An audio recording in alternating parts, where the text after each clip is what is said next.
Bien, bonjour à vous tous et toutes. Bienvenue donc dans cette nouvelle vidéo où je suis venu vous parler des névroses.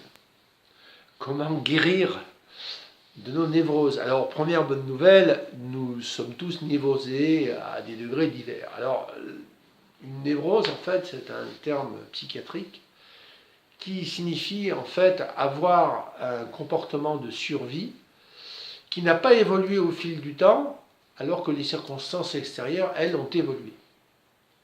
Alors, on a tous vécu dans notre petite enfance des événements traumatiques qui nous ont marqués.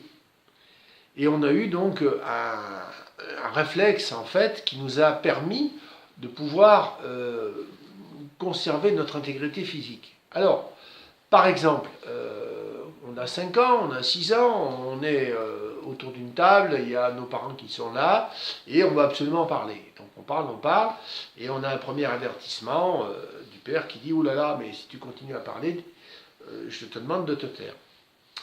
Mais bon, ça ne me suffit pas, donc je réinsiste, etc. Et là, je reçois vraiment une menace de mon père qui me dit « Mais si tu continues comme ça, tu vas en recevoir une ».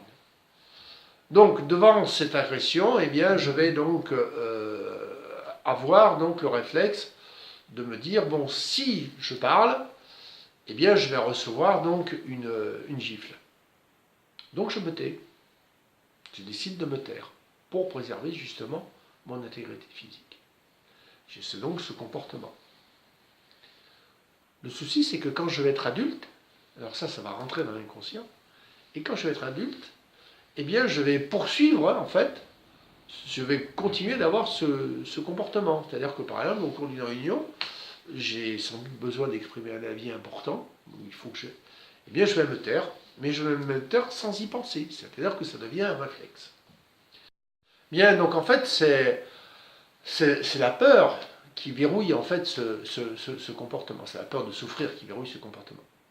Alors, que faire devant une telle situation? D'abord, c'est d'en prendre conscience, mais pour en prendre conscience, il faut d'abord passer par l'auto-observation, bien sûr.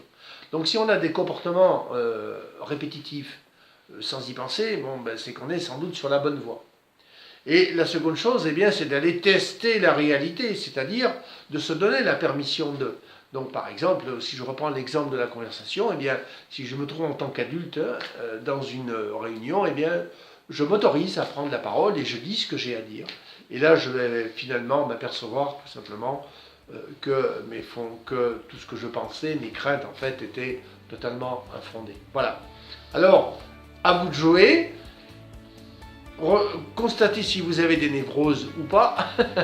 Et puis, donnez-vous, autorisez-vous. Alors, je vous dis à bientôt et pensez à regarder ma page Facebook et mon compte Internet.